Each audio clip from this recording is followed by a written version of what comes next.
উম্মত মাপ চাওয়ার প্রয়োজন নাই। এই উম্মত যদি গুনাহ কইরা যদি আল্লাহ বলে একটা চিৎকার দিল, আল্লাহ কি করলাম, তো আল্লাহ বলে আলিমা আবদি আন্না লাহু রাব্বা, আমার বন্ধুর উম্মত জানলো একজন রব আছে।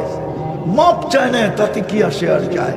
গফারতু লাহ, আমাকে আল্লাহ তো বললো, এই জন্য মাফ করে দিলাম। আল্লাহ রসুল বলছেন, সাহাবা বলছেন, ইয়া রসুল আল্লাহ ডেলি এরকম কয়বার করা যাবে? তো আল্লাহ রসুল বলছে 70 বারেরও অধিক। চলেন আরেকটা হাদিসে কুদসি দেই।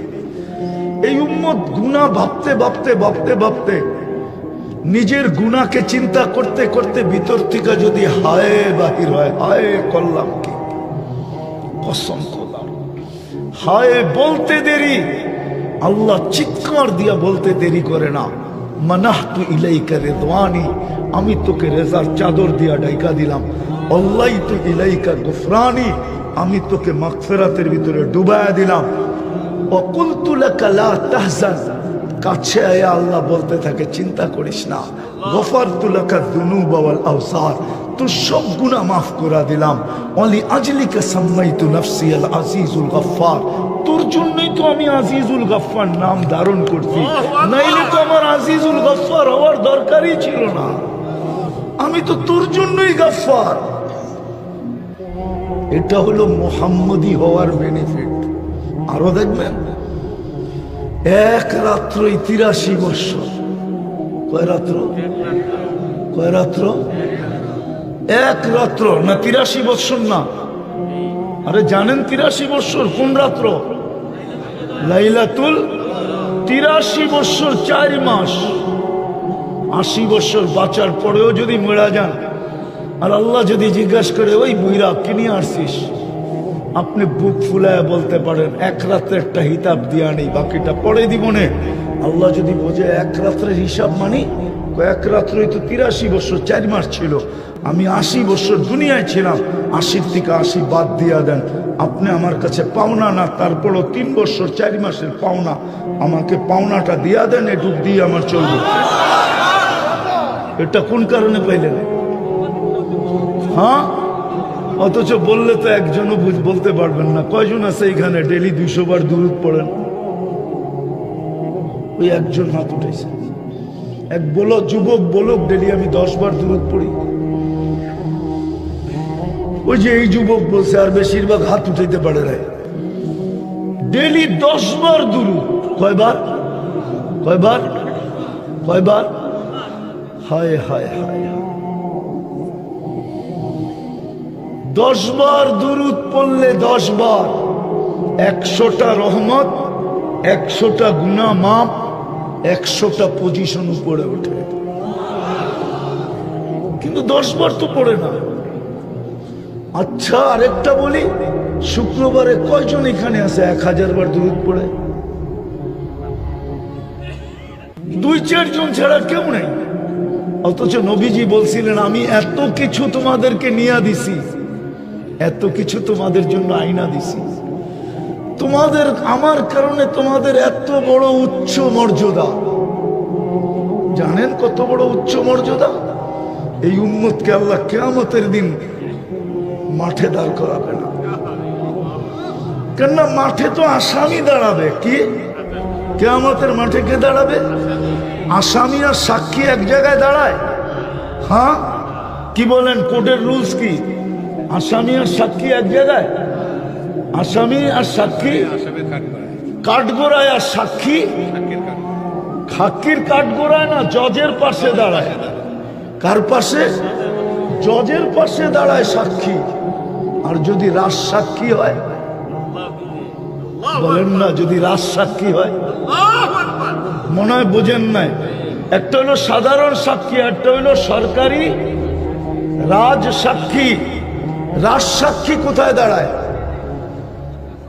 শুধু জজের পাশে না, ওর চতুর্দিকে গার্ড থাকে। গার্ড কেউ কোর্টের ভিতরে ওর উপরে কোনো আক্রমণ না করে দেয়। কোর্টের ভিতরে পর্যন্ত ওর চতুর্দিকে গার্ডে বেষ্টিত থাকে। কেন? এটা সরকারের পক্ষের রাজ, সাক্ষী। এই উম্মত তো কিয়ামতের দিন আল্লাহর পক্ষের রাজ সাক্ষী। নাইলে এই উম্মত নূহ আলাইহিস সালামের উম্মত যখন বলবে নূহ নামের আমাদের কাছে কেউ আসে নাই, বুখারীতে আছে, বুখারী শরীফে কেউ আসে নাই। আল্লাহ বলবে নূহ কি বলতেছে? তুমি বলতেছো 950 বছর দাওয়াত দিছো, দাও তো কওমি লাইলা ওয়া নাহারা আলফা সানা ইল্লা 50। 950 বছর এরা বলে তোমাকে চিনেই না। প্রমাণ তো আমরা আমাদের দিকে পাশে দাঁড়ানো থাকবো, আমরা আল্লাহর পাশে দাঁড়ায়া বলবে আপনার বন্ধুর উম্মত আমার সাথে। তো আল্লাহ আমাদেরকে জিজ্ঞাবে তোমরা সাক্ষী দাও কি করে? আবার কেস করবে, উল্টা কেস। উম্মত বলবে, নূহ আলাইহিস সালামের উম্মত বলবে এরা তো আমাদের জমানায় ছিলই না, এরা তো আসছে সবাই শেষে, এরা সাক্ষী দেয় তো দেয় কি করে? তা আল্লাহ জিজ্ঞাসা করবে তোমরা কোন জিনিসের বলে সাক্ষী দাও? তো আমরা কোরআন শরীফ উঠায় দেখাবো এটা কি। তা আল্লাহ বলবে আমার কালাম। তখন সূরা নূহ আমাদের বাচ্চা বাচ্চা পড়া শোনাবে। ওই দিন আপনিও পারবেন সূরা নূহ মুখস্থ, বাচ্চা বাচ্চা পড়া শোনাবে, আল্লাহ তোর কালামে পাইছি। আমরা জিতবো, নূহ আলাইহিস সালামের উম্মত হারবে। নূহ আলাইহিস সালাম জিতবে, উম্মত হারবে। আল্লাহ জিতবে, নূহ আলাইহিস সালামের উম্মত হারবে। আপনি ওই রাজ সাক্ষী হবেন কিয়ামতের মাঠে উম্মত হওয়ার কারণে। এর চেয়ে বড় বেনিফিট কি চান? আরে বলেন না। হ্যাঁ, কিন্তু নবীর আদর্শ তো বাদিয়ে দিলাম, আদর্শ তো বাদিয়ে দিলাম, দুরুদও তো পড়তে চায় না। শুক্রবারে তো 1000 বার দুরুদ পড়ে না, অথচ আল্লাহ রসুল তো বলছিল শুক্রবারটা আমাকে দিয়া দিও। পার ঘন্টায় যদি 100 বার দুরুদ পড়ে তো শুক্রবারে 2400 বার দুরুদ পড়া উচিত ছিল, কিন্তু কেউ তো পড়ে না। 3 চিল্লা আল্লাহরও তো পড়ে না, চিল্লা আল্লাহরও তো পড়ে না। ওরা তো বলে আমরা নবীর মেহান্নত করি। তাহলে এটা তুমি নবীর কি মেহান্নত করো যে 2400 বার তুমি দুরুদ পড়ো না? তোমার এই মেহান্নতের অর্থটা কি? কি মেহান্নত করো তুমি বলো? রাগ হয় না? পায়ে হাত দিতেছে। কি মেহান্নত করো তুমি? কিসের নবীওয়ালা মেহান্নত? কিসের মেহান্নত? যেই দিনটা নবী দিয়া দিতে বললো ওই দিন তো 2400 বার দুরুদ পড়ে না। বলো কোনো 3 চিল্লালা 1000 বারও পড়ে না। শুরু এটাই ছিল যে নিজেকে মুসলমান ভাবে ইসলামটা ধরে নিয়ে যেতে হবে। এই জন্যই কোরআন চিৎকার দেয়, ওয়ালা তামুতুন্না ইল্লা ওয়া আনতুম মুসলিমুন। আর ইসলামটা ধরে যদি না রাখলাম তাহলে কিন্তু মায়ের খাইতে হবে, এটাই সত্য। নাইলে আমার যুগ বিয়োগে মিলে না। আপনাদের বিবেকের যুগ বিয়োগে দেখেন মিলে কিনা। আমারটা মিলে না, আমি মিলাইতে পারি না।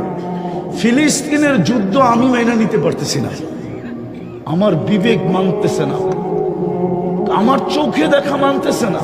আমি 14 বছর আগে ফিলিস্তিন দেখছি। আমি তো দেখি খলিলের কবর, ওইখানে বোম ফাটে কি করে?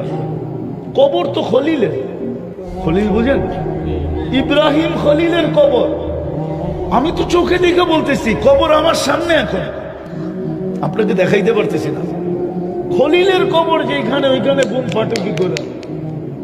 মুসা আলাইহিস সালামের কবর যেখানে, ওইখানে বোম ফাটে কি করে? মুসলমানের প্রথম কেবলা যেখানে, ওইখানে বোম ফাটে কি করে? 70 জন নবীর কবর যেখানে এখনো চিহ্নিত, ওইখানে ফাটে কি করে? ইতিহাস তো বলে দিয়ারুল আম্বিয়া, 4 জন নবী ব্যতীত, অল্প কয়েকজন নবী ব্যতীত 1.25 লক্ষ সব নবী শামে আসছে। আর শামের ক্যাপিটাল হলো ফিলিস্তিন আদি যুগ থেকে। ওইখানে বোম ফাটে কি করে? বুঝান, আমাকে বুঝান। আমি উলামাদেরকে প্রশ্ন করতেছি, আমাকে বুঝান কি করে ফাটে, কি করে ওইখানে বোম ফাটে? যেখানে 1.25 লক্ষ নবীর সম্মেলন হয়। মেরাজের রাত্রে 1.25 লক্ষ নবীর সম্মেলন ছিল বাইতুল মুকাদ্দাসে। আমাদের নবীজি ইমামতি করছেন, বয়ান করছেন, তারপরে সবার কাছ থেকে বিদায় নিয়ে গেছেন। সবাই বিদায় দিতে আসছে যে ওইখানে যাওয়া তো কারো পক্ষে সম্ভব না।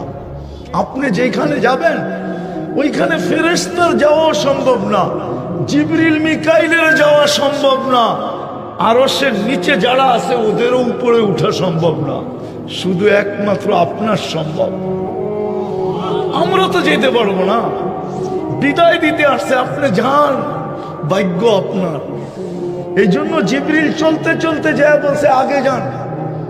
আপনি আমি এইখানেই শেষ। বলছে কেন? দুই কারণ, আমার আগে যাওয়ার অনুমতি নেই। কি নাই?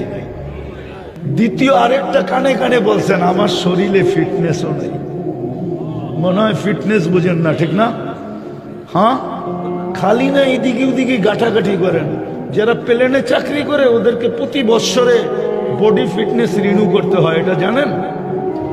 যারা ফ্লাইটে চাকরি করে, ফ্লাইটে যারা বিমান চালায় ওদেরকে প্রতি বছর চেক আপ করে বডি ফিটনেস রিনিউ করতে হয়। জিজ্ঞেস করে দেখেন, নাহলে সার্চ দেন, ওয়েবসাইটে যে পাবেন। ওদেরকে বডি ফিটনেস প্রতি বছর চেক করে ওদেরকে তারপরে এটা রিনিউ করতে হয়। নাইলে একটা প্লেন নিয়ে উড়বে, ওর বডি ফিটনেস নাই, এতটি মানুষও মরবে, ও মরবে। হ্যাঁ, তো জিবরিল বলতেছিল আমার ফিটনেস নাই, অনুমতিও নাই, ফিটনেসও নাই, আপনি একা যান। যেতে যেতে কোথায় গেছেন? কুরআন বলে কাবা কাউসাইনি আও আদনা সুম্মা দানা ফাতাদাল্লা ফাআওহা ইলা আবদিহি মা আওহা। জয়া বিলকুল পাশে বসছেন, পাশে। কোথায়? পাশে জয়া বসছেন। ওই বন্ধু ১৬ লক্ষ নবীদের সম্মেলন যেখানে হলো, সবার কথা বাদ দিলাম, আপনি মুহাম্মদুর রাসূলুল্লাহ চিনেন না, আমরা চিনি না, আসলে চিনি না। যদি চিনতাম আর মুহাম্মদুর রাসূলুল্লাহর দামান যদি ধরতাম, আর ওনার গোলাম যদি এই উম্মত হইতো, ওনার রঙে যদি রঙিন হইতো, কসম খোদার, রব্বে কাবার কসম, একজনের উপরে আঙ্গুল উঠাইতে দেরি, আকাশ থেকে সাহায্য আসতে দেরি হতো না। একজনের উপরে আঙ্গুল উঠাইতে দেরি। আছে, প্রমাণ আছে আমার কাছে, ইতিহাসের পাতায় প্রমাণ আছে, একজনের উপরে আঙ্গুল উঠাইছে, একজনের উপরে। কোরআন এটাই বলে, একজনের উপরে আঙ্গুল উঠাইছে। শুধু প্রসিদ্ধ হয়ে গেছে, একজন শহীদ হয়ে গেছে। কয়জন? ওসমান রাদিয়াল্লাহু তাআলা আনহু। কি হয়েছে? আসলে মিথ্যা ছিল না সত্য ছিল? হ্যাঁ, মিথ্যা ছিল না, মুনাফিক ছড়ায় দিছে, ওসমান শহীদ। আল্লাহ রসুল সাহাবাদেরকে পরামর্শ করছে, কি করবা, ওসমান তো শহীদ হয়ে গেছে। বলছে রক্তের বদলা নিয়ে তারপরে যাব। বলছে মুখে বললে হবে না, তাহলে কি করতে হবে? বলে জান দেওয়ার বায়াত করতে পারবা? বলে পারবো না। তো পারবো না কেন? হাত বাড়ান। তো বায়াতে রেজওয়ান চলতেছে, ভালো মতে ভালো মতে বায়াতে রেজওয়ান চলতেছে, বায়াতে রেজওয়ান চলতে চলতে চলতে চলতে গাছের নিচে, ওই গাছ এখনো আছে, বায়াতে রেজওয়ান চলতেছে। চলতে চলতে যখন সবার বায়াত শেষ, তো উপর থেকে আয়াত আসতেছে, ইয়াদুল্লাহি ফাওকা আইদিকুম। আল্লাহ বলে তোমরা একদিকে গেলে গা, আমি একদিকে থাইকা করবোটা কি? ও আল্লাহ, আপনি বইলা দেন না এটা মিথ্যা। আমি আর একা থাইকা করবো কি? আমিও তোমাদের সাথে। মনে হয় বুঝাইতে পারি না। আল্লাহ বুঝাইছে কিয়ামতের সকাল পর্যন্ত এটাই উসুল। আমার বন্ধুর যদি হয়ে যাও, এই জন্যই তো কবি বলছেন, क्या वफा तूने मोहम्मद से तो हम तेरे हैं, क्या वफा तूने मोहम्मद से। আমি তো যুবকদেরকে এটাই বলি, আরে হইতে যদি চাও মডেল, তাহলে নবীর গোলাম হিসাবে মডেল হও। হইতেই যদি চাও ফেমাস, তো নবীর গোলাম হিসাবে ফেমাস হও। হইতেই চাও যদি আপডেট, তাহলে নবীর গোলাম হিসাবে আপডেট হও। হইতেই যদি চাও ডিজিটাল, তাহলে নবীর গোলাম হিসাবে ডিজিটাল হও। যদি হইতে চাও সুপার ডিজিটাল, তো নবীর গোলাম হিসাবে হও। দেখো না জমিন তোমাকে স্যালুট দেয় কি করে। আমি হাদিস দিব, রব্বে কাবার কসম, যুবক তুই চলবি, জমিন তোকে সেলুট দিবে আর বলবে মাতা মাসিরু কাফি বাতনি, তুই আমার পেটে কবে আসবি, তোকে আমি আপ্যায়ন করব। কবে আসবি বল? কিতাবে আছে জমিন তোমাকে সেলুট দিবে, আর ফেরেশতা তো দিবেই দিবে। নাইলে কোরআন কেন বলবে তাতানাজ্জালু আলাইহিমুল মালাইকা? ফেরেশতা কি আইসা তোমার চেহারা দেখবে? আইসা প্রথমে সেলুট দিবে। আরে মালাকুল মউত আইসা সেলুট দিবে। আল্লাহ মালাকুল মউতকে বলবে সাল্লিম আলাইহি, যাবা যুবককে সালাম দিবা, সালাম। তারপরে বলবা ইন্নী উরিদু আন আযুরাহু, কানে কানে বলবা আল্লাহ তোমার সাথে দেখা করতে চায়, এই জন্য আমি আসছি। ভয় পাইও না, আল্লাহ দেখা করতে চায়, এই জন্য আমি আসছি। তখন ভিতর থেকে ফুর্তি হবে, ফুর্তি, যে কানে কানে বলবা ইন্নী উরিদু আন আযুরাহু, আমি দেখা করতে চাই, এই জন্য তোমাকে পাঠাইছি। যে প্রথমে সালাম দিবে, তারপরে বলবে আমিল মুআমালাতা উম্মিল হানুন, দয়াবতী মার মতো ব্যবহার করবে। আখরিজ রুহাহু কামা ইয়াখরুজু শারাতু মিনাল আজিব, আটার থেকে চুল বাহির করলে যেরকম কষ্টহীন, আমার বন্ধুর চুলটা আহুলুটাও এরকম বাহির করবা। এগুলো সব হেদায়েত দিবে। এই জন্যই তো কবি বলছেন क्या वफा तूने मोहम्मद से तो हम तेरे हैं, ये दुनिया क्या चीज है, दुनिया की दाम है, तो মশার দানার সমান দাম না। লৌহ কলম তেরে হ্যাঁ, যখন আমি তোর, তো সমগ্র জগৎটা তোর হাতে উঠায় দিয়া দিলাম। কিন্তু শর্ত আমার বন্ধুর রঙে রঙিন হোক, আমার বন্ধুর গোলাম। আজকে মুসলমানের দুরবস্থা যেটা বলতেছিলাম, আমার যোগ বিয়োগে মিলে না। যে ফিলিস্তিনে কেন বোম ফাটবে, ফিলিস্তিনে কেন রক্ত ঝরবে, আপনারা আমাকে যোগ বিয়োগ মিলিয়ে দেন। আমি তো 14 বছর আগে ফিলিস্তিন চোখে দেখছি, আমি তো কোনো মিডিয়ায় দেখা বলতেছি না। আমার তো ওই জমিন পারানো আছে, চষা আছে, আমি ওই জমিন চৈষা আসছি, যেইখানে নবীদের চিহ্ন আছে ওইখানে বৈশা আসছি। আমার যোগ বিয়োগে মিলে না। এখানে বোম ফাটে তো ফাটে কি করে? 60,000-এর উপর এই পর্যন্ত মরে গেল, সমস্ত বাড়ি মাটিতে মিশা গেল, আকাশের নিচে সবাই ঠাই হয়ে গেল উম্মতে মুহাম্মাদি। কেন? এই জন্যই আজকের আলোচ্য বিষয় এটাই, যে নিজেকে মুসলমান বলে দাবি করে, ইসলামকে ধরে নিয়ে যেতে হবে, টিকায় নিয়ে যেতে হবে, ইসলামের উপরে টিকা থেকে যেতে হবে। এটাই আল্লাহ।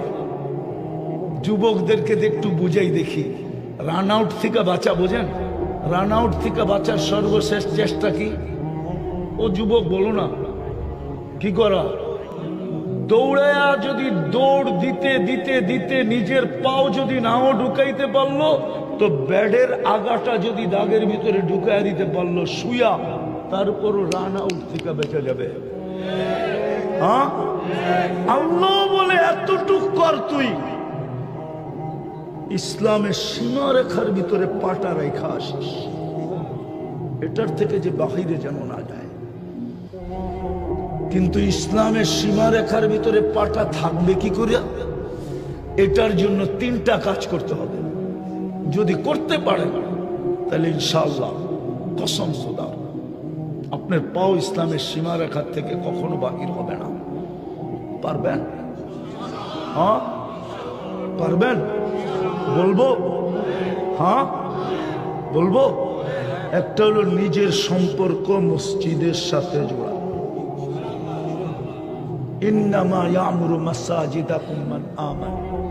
তাইলে বোঝা গেল আপনার ঈমান সবসময় টিকা থাকবে যত বেশি মসজিদের সাথে ঘনিষ্ঠ হবেন। আজকে আল্লাহ নারাজ এই কারণেই, নারাজ এই কারণেই নারাজ যে আজকে সব ভরা, শুধু মসজিদ খালি। বাজার বড়া, হাট বড়া, দোকান বড়া, পাট বড়া, রোড বড়া, ঘাট বড়া, অফিস বড়া, আদালত বড়া, ক্ষেত বড়া, খামার বড়া, মেল বড়া, ফ্যাক্টরি বড়া, বাড়ি বড়া, ঘর বড়া, সর্ব জায়গায় মানুষ আর মানুষ। হায় হায়, সব জায়গায় মানুষ আছে। একটা নেটের ভিতরে পাবেন ফ্লাইট মোটিভ একটা আছে, যুবকরা যদি নামায় দেখলে দেখা যায় আকাশে প্লেন আর প্লেন ভরা, হাজার হাজার উঠতেছে দেখা যায়। সমুদ্রেরটা নামাইলে দেখা যায় সমুদ্রে জাহাজ আর জাহাজ, কিন্তু খালি কারগর কারগর কারগর। ডাকে তারপরও ডাকে তারপরও ডাকে তারপরও। আরে আমরা তো দেখি, আমরা তো মাঝে মাঝে দেখি না, চাকরি করি না ওনারটা খাই, ওনার চাকরিও করি না, ওনার খাইও না, ওনার পড়িও না, কিন্তু একটু পদস্থ মানুষ ফোন করলো একটা তারিখ দিতে হবে বা একটা অনুরোধ করলো রাখলাম না, তো অপেক্ষায় থাকে সুযোগ পাইতে দেরি, আপনাকে সাইজ করতে দেরি করবো না, ঠিক না? হ্যাঁ নাই এরকম মানুষ? হ্যাঁ হ্যাঁ অনেক সময় দেখি একটা কথা বললো, একটু অন্যমনস্ক ছিলাম, উনি একটু বিত্তশালী, চেহারা দেখলে তো বুঝি, কেন আমি সোনার ব্যবসা করি, আমি খাইছি নি, সোনা হাতে নিয়ে বলতে পারি যে খাইত কতটুকু আছে, চেহারা দেখলো বুঝি উনি কেন চেহারাটা এরকম করলো। সামান্য একটু বিত্তশালী, সামান্য, কিন্তু উনি আমার আন্ডার এস্টিমেট কি করলো যে উনি তো একজন হুজুর, খালি বক্তা, ঠিক না? আমার ব্যাকগ্রাউন্ড জানে না? জানে না? জানে? জানে তো না, ঠিক না? আমি তো দুনিয়ার 103টা দেশ দেখলাম, আমাকে 303টা দেশের এমবেসি এমনি ভিসা দিয়ে দিছে চেহারা দেখা। আমার চেয়ে বড় সুন্দর চেহারা আলা বয়ে থাকে এমবেসিতে, অথচ আল্লাহ ডেলি 5 বার ডাকে। কয়বার? কে ডাকে? আরে কে ডাকে? কোন আল্লাহ ডাকে? কোন আল্লাহ? শুধু আল্লাহ? কোন আল্লাহ ডাকে? যিনি রহমান, যিনি রহিম, যিনি মালিক, যিনি কুদ্দুস, যিনি সালাম, যিনি মুমিন, যিনি মুহাইমিনুল আজিজুল জব্বারুল মুতাকাব্বিরুল খালিকুল বারিউল মুসাব্বিরুল গফফারুল কহ্হারুল ওয়াহাবুর রাজ্জাকুল ফাত্তাহুল আলিমুল কাবিদুল বাসিতুল খাফিদুর রাফিউল মুইজ্জুল মুদিল্লুস সামিউল বাসীরুল হাকামুল আদলুল লতীফুল খবীরুল হালিমুল আযীমুল গফুরুল শাকুরুল আলিয়ুল কবীরুল হাফিজুল মুকিতুল হাসিবুল জলিলুল করিমুল রকিবুল মুজিবুল ওয়াসি আল হাকিমুল ওয়াদুদুল মজিদুল বাঈসুল শহীদুল হকুল ওয়াকিলুল কবিকুল মাতিনুল ওয়ালিকুল হামিদুল মুসি আল মুবদি আল মুঈদ আল মুখি আল মুমিত আল হাইয়্যু আল কাইয়্যুম আল ওয়াজিদ আল মাজিদ আল ওয়াহিদ আল আহাদ আল সামাদ আল কাদির আল মুক্তাদির আল মুকদ্দম আল মুআখ্খার আল আউয়াল ওয়াল আখির আল যাহির ওয়াল বাতিন আল ওয়ালি আল মুতাওয়ালি আল বাররু আল তাওয়াব আল মুনতাকিম আল আফু আল রাউফ মালিক আল মুলক যাল জালাল ওয়াল ইকরাম আল মুকসিত ওয়াল জামি ওয়াল গনি ওয়াল মুগনি আল মানি আল দার আল নাফি আল নূর আল হাদি আল বদি ওয়াল বাকি আল ওয়ারিস ওয়াল রশিদ আল সাবুর জাল্লে জালালু, যিনি 99 পদের মালিক আল্লাহ, 99 পদের মালিক আল্লাহ ডাকে, 99 পদের মালিক। একটা পদের মালিক হয়ে যদি এত বাপ ধরতে পারে, তো আল্লাহ তো 99টা পদের মালিক, উনি ডাকে। তো প্রথম হলো মসজিদের সাথে সম্পর্ক ঘনিষ্ঠ থেকে ঘনিষ্ঠ করা, শুধু রাখা না। এক হাদিসে ইঙ্গিত আছে, নিজের ঘরটাকে ঘর বানায় না। মান জাআলা বাইতাল্লাহি বাইতাহু, এত বেশি আসো যাও যে মানুষ বলে এই বেটার তো মনে হয় বাড়ি ঘরেই নেই, সারাদিন মসজিদেই থাকে। মানুষ যেন এটা বলে, মানুষ যেন কমিটিওয়ালারা যেন আইসা বলে, ওই মিয়া তোমার কি বাড়ি ঘর নাই, সারাক্ষণ মসজিদে পড়ে থাকো কেন? মানুষ যেন এটা বলে, এতটুকু সম্পর্ক জুড়ে। দ্বিতীয় হইল দ্বীনি মাদারেসের সাথে সম্পর্ক জুড়ো। কেননা মাদ্রাসা আছে, দিন টিকা আছে, মসজিদ আছে, দিন টিকা থাকবে। মাদ্রাসা মসজিদ থাকবে না, দিন টিকা থাকবে না। আপনারা আমাকে চিনাইতে হবে না, আমি বহুত আগে চিনা ফেলছি। ওলামা অহংকারী বলতে পারে, বহুত আগে আমি দেখা আসছি। যেইখানের দরজগায় 90,000 ছাত্র হতো। কত কত? এখনো জাদুঘর যেটা রাখা আছে ওইখানে 50,000 ছাত্র বসতে পারে। ইমাম বুখারীর দরজগাহ যেটা জাদুঘর বানানো আছে, আমি চোখে দেখা বলতেছি, শুইনা মুইনা না, কিন্তু 50,000 ছাত্র এখনো বসতে পারে। কালীর ওই ছোট পুরান যুগের মটকা রাখা আছে।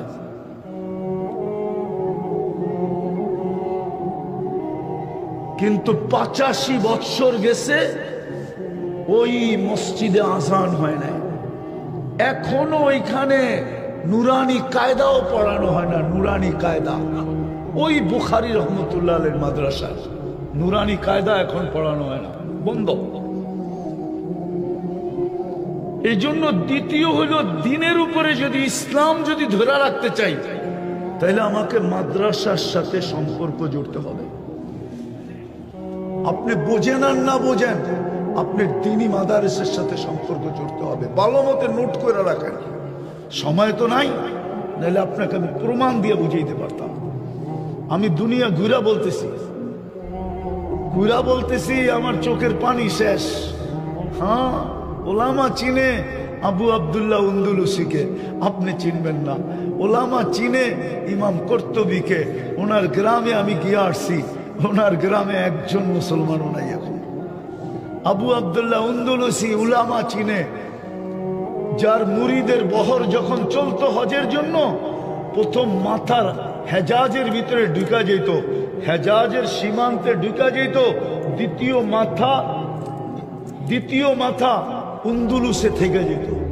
এত বড় মুরিদদের বহর চলতো, ছাত্রদের বহর চলতো।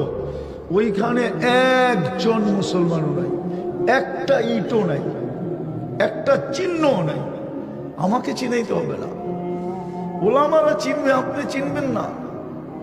হ্যাঁ, আলবানী রহমতুল্লাহ আলাই, নাসির উদ্দিন আলবানীর গ্রামে আমি গেছি। একদিনে 5 লক্ষ মুসলমান খ্রিস্টান আছে, একজনও মুসলমান নাই। ওই পুরান মুসলমান, হ্যাঁ বিভিন্ন দেশের আছে, বাংলাদেশি আছে, কিন্তু আলবানিয়া নাসিরউদ্দিন আলবানী রহমতুল্লাহের গ্রামে কোনো আলবানিয়ার মুসলমান নেই, একজনও নাই। আমি চোখে দেখে বলতেছি, কিতাব ছাড়া। এই জন্য দ্বিতীয় সম্পর্ক রাখতে হবে মাদারেসের সাথে, তৃতীয় সম্পর্ক রাখতে হবে হক্কানি আলেম ওলামা আল্লাহ ওয়ালাদের সাথে। তার সাথে হক্কানি, আরে পুরাটা বলেন, হক্কানি আলেম ওলামা আল্লাহ ওয়ালাদের সাথে। তাইলে আপনার ইসলাম টিকা থাকবে আপনার ভিতরে, আর না হইলে টিকা থাকবে না। তখন কি করবে? মায়ের আসবে, মায়ের আসবে, আপনি কিচ্ছু বলতে পারবেন না, পর্যন্ত করতে পারবেন না, পর্যন্ত করতে পারবেন না। আজকে 60টা মুসলমান দেশ, কয়টা? হ্যাঁ, 4টা দেশের টাকা দুনিয়ার সবচেয়ে বড় টাকা, কুয়েত, বাহরাইন, ওমান, ব্রুনাই। এর চেয়ে বড় টাকা দুনিয়াতে কাগজ নাই। সবচেয়ে বড় কাগজ হলো এই 4 দেশের কাগজ। কিন্তু 2টা সম্মেলন গেল, গত অক্টোবরে একটা, এই অক্টোবরে জাতিসংঘে বাৎসরিক সম্মেলন। 60 দেশের রাষ্ট্রপ্রধানরা মিলা, যাদের কাছে দুনিয়ার সবচেয়ে বড় টাকা, তারা পর্যন্ত ইসরায়েলের বিরুদ্ধে একটা ছোট নিন্দা প্রস্তাব পাশ করতে পারে নাই। চ্যালেঞ্জ কেউ যদি আমাকে দেখাইতে পারে, এটা আপনার দুরবস্থার বিকাশ, আপনার মায়ের বিকাশ, মায়ের যে মায়ের সময় চলে আসছে, নাহলে পারল না কেন? আরেকটা দেখাবো, আপনি মানুষই না, মুসলমান বর্তমানে প্রাণী না, এটা আগাছা। কি আগাছা যদি না হয়, তাইলে সব করে হত্যা করে কি করে? ও মনে করছে এটা মানুষই না, এটা প্রাণী না, এটা আগাছা। প্রমাণ দিব? আরে দিব প্রমাণ। যারা প্রাণীবাদী, প্রাণী নিয়ে কাজ করে সারা দুনিয়ায়, ওদের পক্ষ থেকে আজ পর্যন্ত ছোট একটা প্রতিবাদ কোন রাতের অন্ধকারের কোন মিডিয়ায় পর্যন্ত আপনি পাবেন না যে প্রাণীবাদীরা ইসরায়েলের বিরুদ্ধে ছোট একটা প্রতিবাদ দিছে যে ৬০,০০০ মানুষ কেন মারলা, মুসলমান বাদ দাও, এটা তো একটা প্রাণী, কেন মারলা, নিরীহ মানুষগুলাকে কেন মারলা, এটা তো প্রাণী, প্রাণী নিধন করা তো নিষেধ, তোমরা নিধন করলা কেন? দিছে চ্যালেঞ্জ, কেউ আমাকে দেখাল, তাহলে বোঝা গেল আপনি প্রাণীর কাতারেও নাই। কারণ ৩ জায়গার সাথে সম্পর্ক নাই আমাদের। হুজুর দেখলে বলে কাঠমোল্লা, হুজুর দেখলেই 90% মানুষ আমার সমাজের। আবার কিছু আছে আলহামদুলিল্লাহ, সুম্মা আলহামদুলিল্লাহ, আমি সারা দুনিয়া ব্যাপারে বলতেছি, দুনিয়ার ব্যাপারে, শুধু বাংলাদেশ না। আমি তো বলি বাংলাদেশটা একটা বিরল দেশ। আমার 103 দেশ ঘুরার পরে আবার বললে আবার কে কি বলে ফেলেন আল্লাহই জানে। এটার মতো দেশ দুনিয়াতে নেই। এত বরকতওয়ালা জমিন মক্কা, মদিনা, বাইতুল মুকাদ্দাসের পরে আল্লাহ মনে হয় তৃতীয় পয়দা করেন। আমি দুনিয়া ঘুরে বলতেছি এই দেশে যে বরকত, এখনো 150 টাকা দিয়ে দুপুরে পেট ভরে খাওয়া যায়। বলেন ফুল তেহারি কত দাম?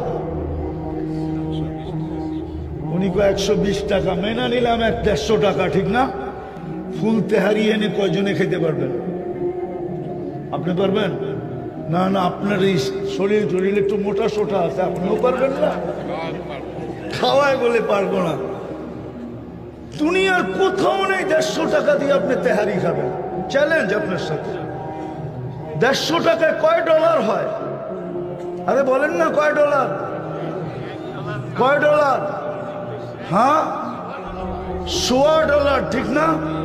আমি তো আপনাদের স্বাধীনতা দেখি নাই। আমি তো 18 জুলাই চলে গেছি ইংল্যান্ড। 5 তারিখ যেদিন, এদিন ফজরের আগে আমার ফ্লাইট ছিল ক্যানাডার। আমি যখন নামছি তো যারা আমাকে নিতে আসছে ওরা একটু অতিমাত্রাই খুশি ছিল। তো আমি জিজ্ঞাসা করলাম, এটা মাত্রা অতীত খুশি হওয়ার কারণটা কি? হুজুর দেশ স্বাধীন হয়ে গেছে, আপনি তো আকাশে ছিলেন, এই জন্য মাত্রা অতীত খুশি, ঠিক না?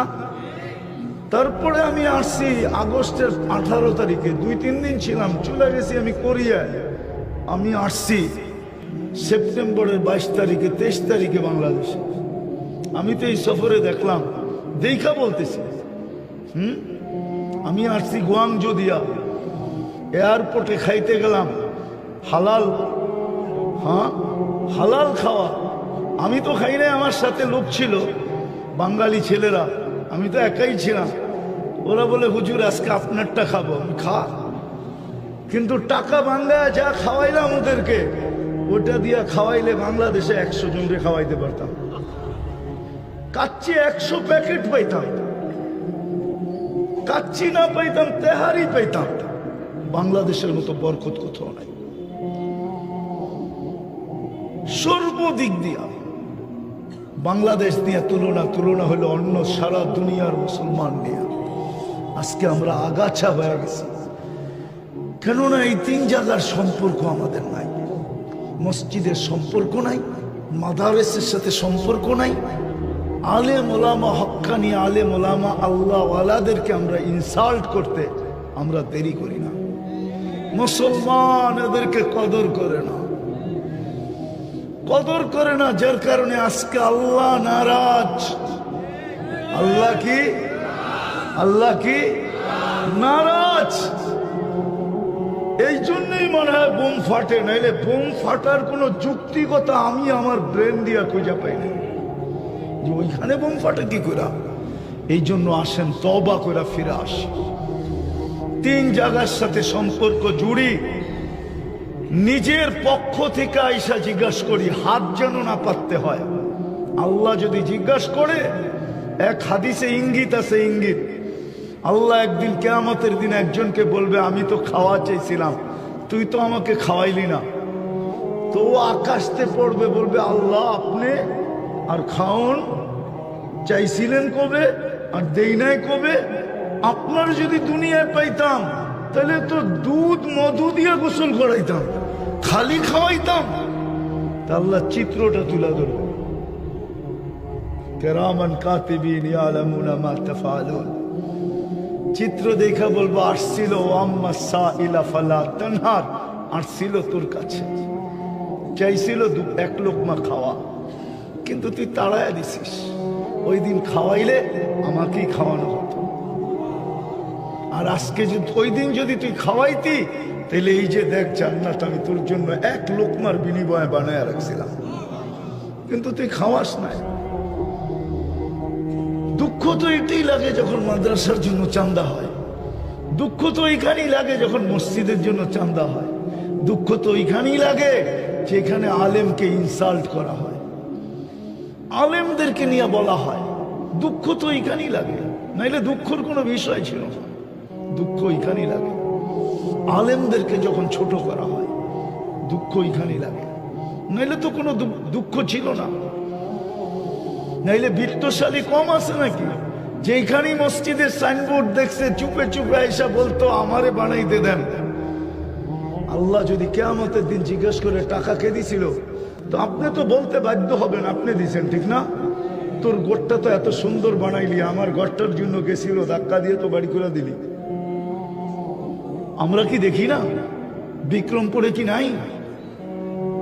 যাদের বাড়িঘর দেখলে চোখ লেগে যায়, এদের কাছে মসজিদের টাকার জন্য গেলে কি বলে আমরা কি শুনি না? দেয় দেয় না, যে এরকম না দেয়, কিন্তু 10টা কথা শুনে তারপরে 50,000-এর একটা বান্ডেল দিয়া দেয়। হ্যাঁ, আল্লাহ যদি জিজ্ঞেস করে তোর ঘরটার বাথরুমে তো ছিল 1 কোটি টাকা, তুই আমার ঘরে দিলি 50,000 টাকা, টাকা তো আমি দিছিলাম, জান্নাত তো আমারই, ওই পাশে যায় দাঁড়া। কি করবেন? আরে বলেন না কি করবেন? রাগ হয়ে গেলেন আমার কথায়? যৌক্তিক না অযৌক্তিক? মাদ্রাসা কার ঘর? মুহাম্মদুর রাসূলুল্লাহর ঘর। হাউজে কাউসারে যে দাঁড়াইতে হবে, সর্বপ্রথম যাচাই কোনখানে হবে জানেন? মিজানের পাল্লায় না, প্রথম যাচাই হয়ে যাবে, প্রথম চালনিতে চালবে হাউজে কাউসারে। জ্বর পেটে হাউজে কাউসারের 1 ফোঁটাও যদি যায়, ও কোনো না কোনো ভাবে জান্নাতে যাবে। কেননা 1 ফোঁটা হাউজে কাউসার যার পেটে গেছে, ওই পেট জান্নাত ধারণ করার, জাহান্নাম ধারণ করার ক্ষমতা রাখে না। না না, ওই পেট জাহান্নামে যাইতেই পারে না। এই জন্যই তো হাউজে কাউসারে বলবে সুখান লিমান গাইয়ার আবাদি, যাও যাও সরো, আজকে হাউজে কাউসার সরো। আমার পরে কি করছো সব ভিডিও আমার কাছে আছে, সব অডিও আমার কাছে আছে। প্রতি শুক্রবার দিন পৌঁছানো হয় মুহাম্মদুর রাসূলুল্লাহর দরবারে, সমস্ত ভিডিও পৌঁছানো হয়, সমস্ত অডিও পৌঁছানো হয়। শুক্রবারে উম্মতের আমলনামা মুহাম্মদুর রাসূলুল্লাহকে দেখায় দেখায় আমার তো মন বলে কবরে শুধু কাঁদেন আর চিৎকার দেন আর বলেন মা বি উম্মতি, আমার উম্মতের কি হইল? আমি দিয়ে আসলাম কি, রাইখা আসলাম কি, আনলাম কি, দিব কি, আর এরা আমার সাথে ব্যবহার করতেছে কি? এই জন্য আসে। ইনশাআল্লাহ রাখবেন তো সম্পর্ক পাক্কা? হ্যাঁ, এই 3 জিনিসের সাথে জান যাবে, কিন্তু সম্পর্ক পাক্কা। ওয়াদা ওয়াদা। তাইলে আজকে আমাদের উপরে কেউ আঙ্গুল উঠানোর ক্ষমতা পেত না, শক্তি পেত না। শক্তি এই জন্যই পেয়েছে, সবাই জানে ইসলাম তো ওরাই পছন্দ করে না, আমরা ইসলামের বিরুদ্ধে বললে অসুবিধা কি? আপনার প্রিয় পাত্রের দিকে কেউ আঙ্গুল উঠাইতে হিসাব করে উঠায়, যে আঙ্গুল উঠাইলাম হইতে পারে পাঞ্জার থেকে পৃথক হয়ে যেতে পারে, আঙ্গুল উঠাইলাম হয় যুবক নাই এরকম। হ্যাঁ, শুধু আশায় আসো তুমি, তোমাকে I.U লেখা পাঠাবে, পাঠায় নাই, শুধু আশায় আসো। ওইটার পিছে যদি কেউ পড়লো আর চোখ তুইলা দেখলো, বন্ধু হইলেও তো তুমি গুলি করার ইচ্ছা করো, না করো না? হ্যাঁ হ্যাঁ, তাহলে কিভাবে তোমার উপরে কেউ আঙ্গুল উঠাবে? এত বড় আল্লাহ থাকতে উঠাইতে সাহস পেতেছে। ইসলাম তো আমাদের কাছেই নাই। আল্লাহ আমাদেরকে আমল করার তৌফিক দান করেন। ওমা আলাইনা ইল্লাল বালাগ। আজ হোক কাল হোক চলে যেতে হবে। থাকার সুযোগ এখানে কারো নাই। এটারই প্রমাণ আল্লাহ ডেলি দেন। সারা দুনিয়ার থেকে 3 লক্ষ থেকে 4 লক্ষ মানুষ উঠায় আল্লাহ প্রমাণ দেন যে দুনিয়ার মানুষ এইখানে থাকার সুযোগ কারো নাই। যদি থাকতো তাহলে একজনই ছিলেন যে চিরদিন এখানে থাকতে পারতেন। ওনার নাম মুহাম্মাদুর রাসূলুল্লাহ সাল্লাল্লাহু আলাইহি ওয়াসাল্লাম। উনি চিরদিন থাকতেন, কারণ ওনার জন্যই এই জগৎটা তৈরি, ওনার কারণেই সবকিছুর অস্তিত্ব বলে প্রমাণ। এজন্য আদম আলাইহিস সালাম জিজ্ঞাসা করছিলেন, মান হুয়া কাতাবতু ইসমাহু মা ইসমিক। উনি কে? যার নামটা আপনার নামের সাথে মিলায় রাখলেন। আল্লাহ জিজ্ঞাসা করছে, কোথায় দেখলে তুমি? বলে প্রথম তো আরশে দেখছি। কেননা আরশে এখনো লেখা আছে, ইন্নানি আনাল্লাহ, আমি একমাত্র আল্লাহ, লা ইলাহা ইল্লা আনা, আমি ছাড়া কোনো আল্লাহ বা ইলাহ নাই। মুহাম্মাদুন আবদি ওয়া রাসূলি, মুহাম্মদ আমার বান্দা এবং রাসূল।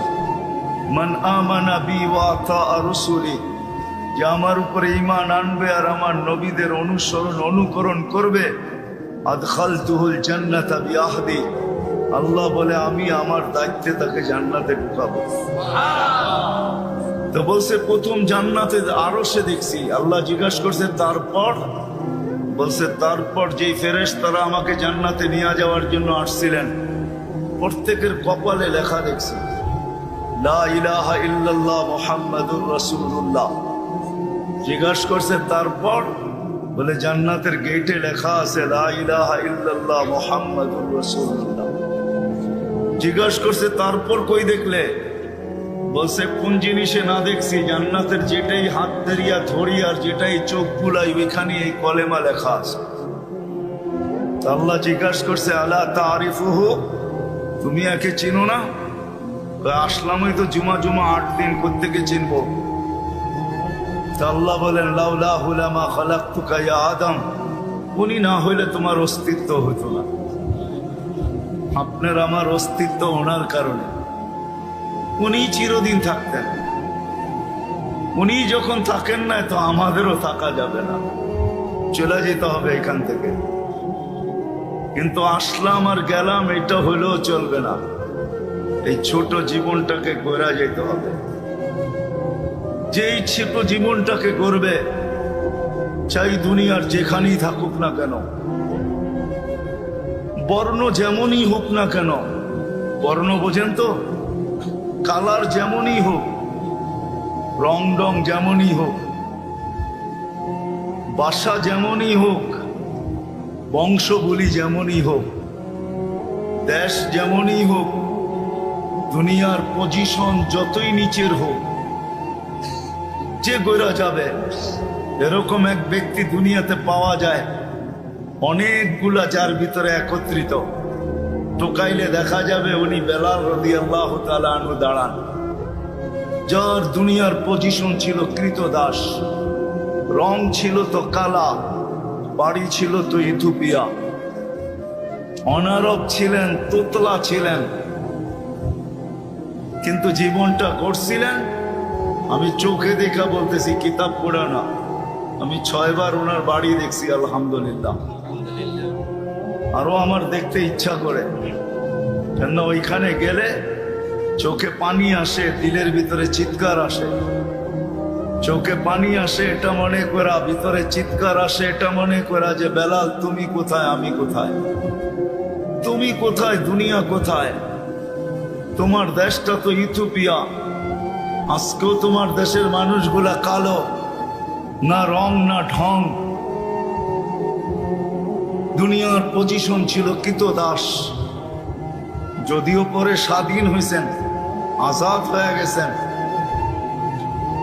কিন্তু জীবনটা গড়ার কারণে উনি যেখানে কেউ এইখানে নাই। জমিনে হাঁটতেন তো জান্নাতে পদধ্বনি হইত।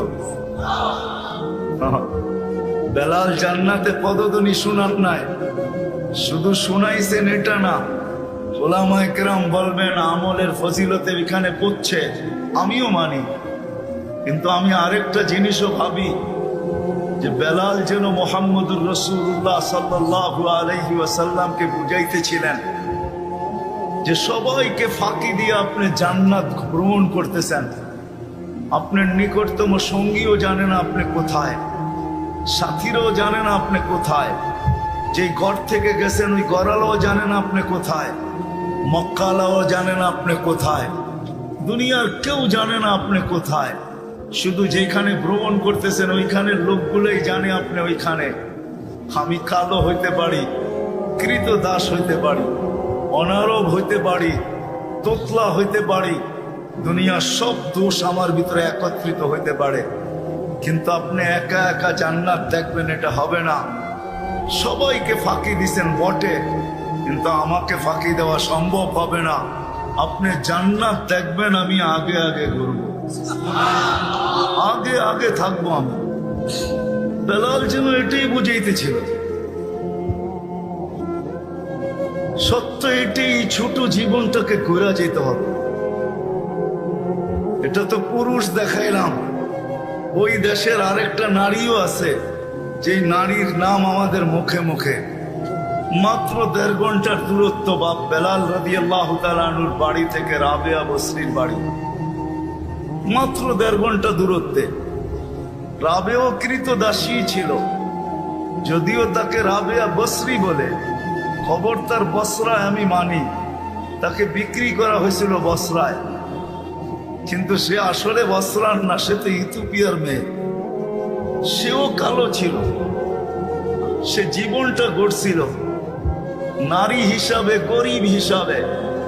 রাবেয়া কোনো ধনী ছিল না, রাবেও কৃতদাসী ছিল। 33 বছর বয়সে রাবেয়া বিধবা হয়েছে।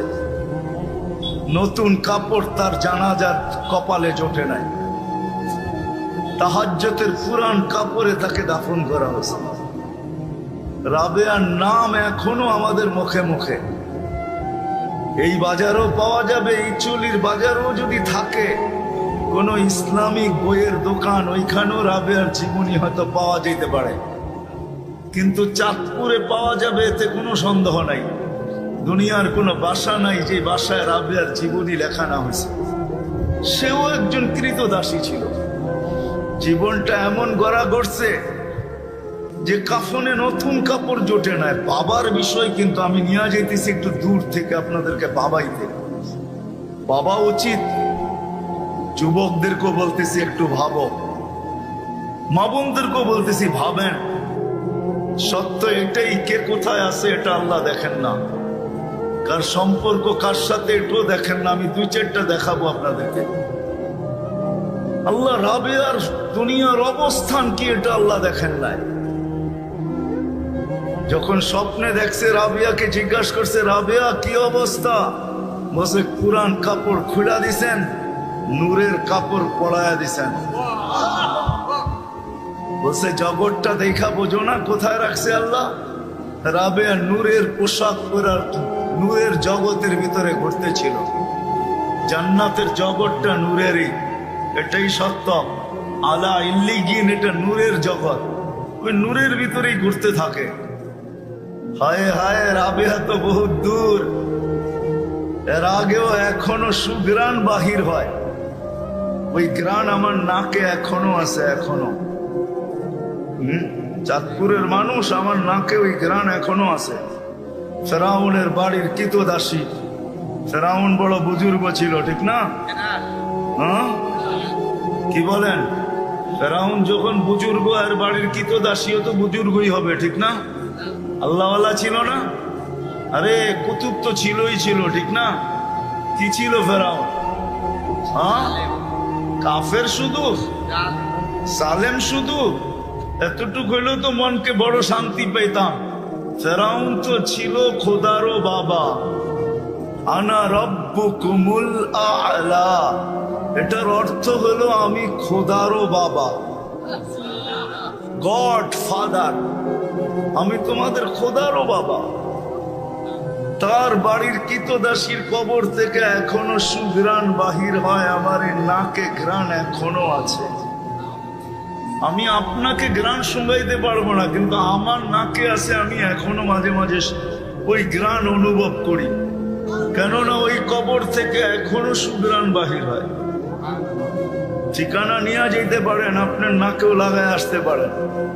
বিশ্বাস আমার, একবার লাগলে আর কিয়ামত পর্যন্ত আমার মনে হয় এই দুনিয়ায় কোনো ঘ্রাণ আর আপনার কাছে ঘ্রাণ মনে হবে না। যেটাই নাকে নিবেন ওইটাই বলবেন সরা, এটা কোনো ঘ্রাণই না। কেননা অন্য ঘ্রাণ নাকে নিতে দেরি, ওই ঘ্রাণ এসে ওইটাকে ধাক্কায় সরাইতে দেরি করবে না, আর বলবে এই ঘ্রাণ শোনার পরে তুই আবার এই ঘ্রাণ নেস তো নেস কি করে। এখনো সুঘ্রাণ বাহির হয়।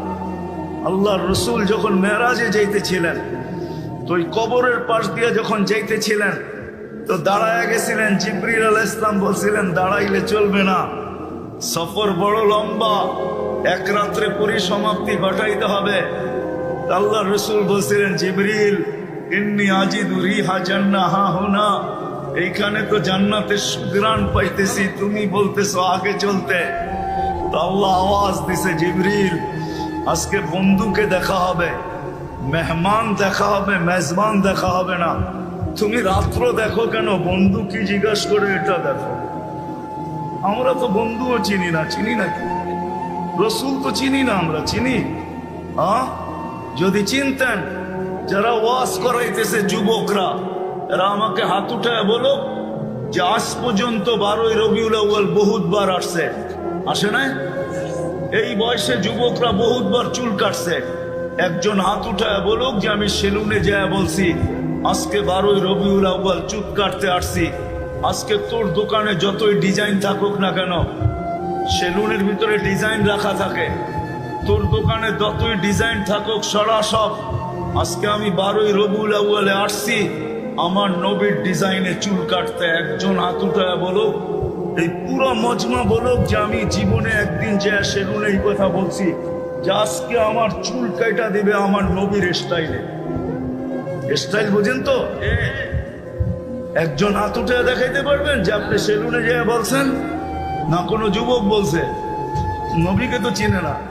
যদি চিনতো তাহলে ও জানতো যে নবীর স্টাইলে চুল কাটলে কি হয়। হইতে পারে একদিনের স্টাইল ওকে জান্নাতে নেওয়া যাবে। বিশ্বাস হয় না? বিশ্বাস হয় না মনে হয়? হায় হায়, আমার সুর নাই, আপনাকে আমি সুর কোত্থেকে দিবে। একদিন যদি কাটতো, নবীও চিনি না, যদি চিনতাম তাহলে প্রতিবার চুল কাটতে যায় বলতাম থো তোর ডিজাইন আমাকে নবীর স্টাইলে কাটা দে। যদি বলে তুই ডেলি নবীর স্টাইলে চুল কাটিস কেন, বলে তুই বুঝবি না, প্রত্যেকটা একটা ক্রেডিট কার্ড, এটা তো ভাঙাবো কিয়ামতের দিন। ক্যাশ কার্ড, এই ক্যাশ করবো কিয়ামতের দিন। হ্যাঁ সত্য এটাই। যা বলবো কিচ্ছু করতে পারি না, খালি চুলটা আপনার স্টাইলে কাটছি, আজকে কি দিবেন বলেন? স্টাইল ওইখানে বহুত ছিল, স্টাইল বহুত ছিল। চুল কাটা এখন যুবকদের দেখলে বড় হাসি লাগে, মনে হয় যে বাটি রাইখা উপর চতুর্দিক দিয়ে কাইটা দিয়ে ছেড়া দিছে। রাগ হয় না যুবক, ফ্যাশন তোমরা আমাকে শিখায় না, আমি দুনিয়া ঘুরে বেড়াই। আমি তো গত মাসের 10 তারিখ আসছি আমেরিকা থেকে, 1 মাস পরে। বৎসরে 2-4 বার এরকম যায় না আমি তোমাদের স্টাইল আলা দেশে না যাই। আমাকে স্টাইল শেখায় না, আমি স্টাইল আলা করে বড় চিনি। তুমি আর দুনিয়ার কি সিঙ্গার চিনো? আমার চেয়ে বেশি সিঙ্গার চিনো তুমি। দুনিয়ার আর কত সিঙ্গার তুমি চিনো? আমি দুনিয়ার বড় বড় সিঙ্গার চিনি। তুমি আমাকে সিঙ্গার চিনাইতে হবে না, আমি তো তোমাকে ওই সিঙ্গার চিনাইতে আসছি যে সিঙ্গার আল্লাহ বানায় রেখা দিয়েছে। জান্নাতের সিঙ্গার, আখেরাতের সিঙ্গার। এই দুনিয়ার সিঙ্গার, এই গান্দা গান, আমি তো তোমাকে ওই গান শুনাইতে আসছি যেই গান তুমি 40 বছর টানা শুনবে। 40 বছর মনে উঠলো, এই জন্য আগেই বলে যেতেছি, যুবক ওই দিন কিরম হবে? জান্নাতে মাঝে মাঝে আল্লাহ জিজ্ঞেস করবে, গান শোনাবে? গান শুনবে? তো বলবে আল্লাহ যদি শুনান, তো আল্লাহ রেজওয়ানকে বলবে লাগা স্টেজ, রেজওয়ান। জান্নাতীদেরকে ডাকবে, এরম খালি মুখে গান শুনবে না। খালি মুখে বোঝেন, এখানে তো কিচ্ছু দেয় না, বেলা বিস্কুট দিলেও তো বসতাম, ঠিক না? হ্যাঁ, ওইখানে খাওয়া চলতে থাকবে, সবকিছু জান্নাতের চলতে থাকবে, স্টেজ লাগবে। আল্লাহ প্রথম ফেরেশতাদেরকে, ওই সিঙ্গার যাদেরকে বানায় আল্লাহ রেখা দিছে, ফেরেশতাদেরকে বলবে শোনাও, এরা গান শোনাবে। আল্লাহ জিজ্ঞেস করলে কিরকম শুনলে? তো সবাই জান্নাতি বলবে লাখানাল মাউতু লামুতনা ইয়া রাব্বানা। যদি মৌত থাকতো তাহলে আওয়াজের ঝংকারে আমাদের মৌত হয়ে যেত। ওয়ালাকিন লাকাল হামদ, প্রশংসা তোমার। জালতাল মাউতা মাউতাতানাল উলা, তুমি একবারই মৌত রাখছো, এই জন্য মৌত হয় না। আল্লাহ বলে এটা আর কি সুন্দর, এর চেয়ে সুন্দর শুনবি? তারপরে আল্লাহ ডাকবে তালিয়া দাউদ, দাউদ আলাইহিস সালামকে ডাকবে, দাউদ আলাইহিস সালাম শোনাবে। এটা শোনানোর পরে আল্লাহ বলবে এটা আর কি সুন্দর, এর চেয়ে সুন্দর শুনবে? তো ডাকবে তালিয়া হাবিবি, তালিয়া মুহাম্মদ। আমাদের নবীজি আসবে, শোনাবে। তারপরে আল্লাহ বলবে এটা আর কি সুন্দর, এর চেয়ে সুন্দর শুনবে? তো আল্লাহ নিজেই বলবে রেজওয়ান ইরফাইল হিজাব, রেজওয়ান সরা পর্দা, আমি নামতেছি। কেমন হবে? দুনিয়ার গান্দা গান 40 বছর টানা গান হবে। হ্যাঁ, চলো মনে উঠলে একটু শুনে আগে যাই। দুনিয়ার এই গান্দা ডান্স, এটাকে ডান্স বলে নাকি? তোমরা তো ডান্স চিনোই না, ডান্স কাকে বলে? কোমর হেলানের নাম ডান্স নাকি? হাত পা বেকা শেখা করার নাম ডান্স নাকি? ডান্স আর রক্স কাকে বলে? ডান্স কাকে বলে? যখন ডান্স দিবে, নাচবে, তো পুরা জান্নাতের সাথে নাচবে, এটার নাম হলো ডান্স। পুরো পরিবেশ নাচবে, এটার নাম হলো ডান্স। কোমর হেলানের নাম ডান্স কে বলছে? তুমি আমাদের ডান্স শেখাও। হ্যাঁ, তোমরা শিখতে পারো, এটাকে ডান্স বলতে পারো, আমি এটাকে ডান্স বলি না। আমি তো দুনিয়া ঘুরতে ঘুরতে শেষ করে ফেলছি, এটার নাম ডান্স। বসা থাকবে, 120 ফিট লম্বা হবে, কুলবালি সেলান দিয়া বসা থাকবে, পায়ের কাছে 2 জন বসা থাকবে, মাথার কাছে 2 জন বসা থাকবে হুর। দুনিয়ার গান্দা নাচের কথা মনে উঠবে, তো 2 জন পায়ে থাপ্পড় দিবে, 2 জন কাঁধে থাপ্পড় দিয়া বলবে আল্লাহর ওলি দুনিয়ার গান্দা নাচ, নাচ দেখবি? 2টা পায়ের কাছ থেকে দাঁড়াবে, 2টা মাথার কাছ থেকে, প্রত্যেক পায়ের ঝংকারে 1 লক্ষ আলো বাহির হবে। 8 পায়ে একসাথে 8 লক্ষ কালার বাহির হবে, 8 লক্ষ। পায়ের 2টা নাচতে নাচতে মাথার দিকে আসবে, মাথার 2টা নাচতে নাচতে পায়ের দিকে যাবে, আর কান শোনাবে। 40 বছর টানা প্রত্যেক ঝংকারে 1 লক্ষ কালার প্রত্যেক পা থেকে। প্রথম 8 লক্ষ কালার যেটা বাহির হয়েছে, 40 বছরে দ্বিতীয়বার ওই কালার রিপিট হবে না।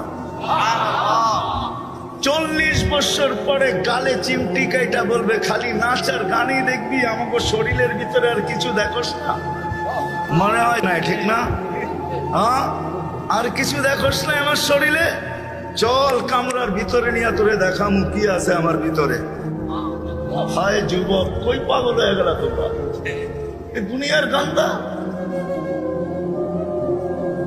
দুনিয়ারই গান্দা গান, নাচ আর গান্দা গান। বাহির হয়ে গেছিলাম, আল্লাহ রসুল বলছেন ওইখান থেকে বাহির হয়ে গেছি। ওই জান্নাতের সুঘ্রাণ যখন লাগছেন, আল্লাহ রসুল বলছে জিবরিল, আল্লাহ আওয়াজ দিয়া বলছেন জিবরিল আজকে মেহমান দেখা হবে, মেজবান দেখা হবে না।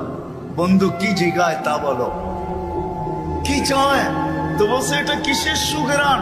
বলছে জান্নাতের না, ফেরাউনের বাড়ির কিতদাসীর কবর থেকে। ধাম রহমতুল্লাহ আলাই কোনো আলেম ছিলেন না, না হাফেজ ছিলেন, না আলেম ছিলেন, না মুফতি ছিলেন, না মুহাদ্দিস ছিলেন, না শাইখুল হাদিস ছিলেন, কিচ্ছুই ছিলেন না। উনি তো একজন শাসক ছিলেন, শাসক।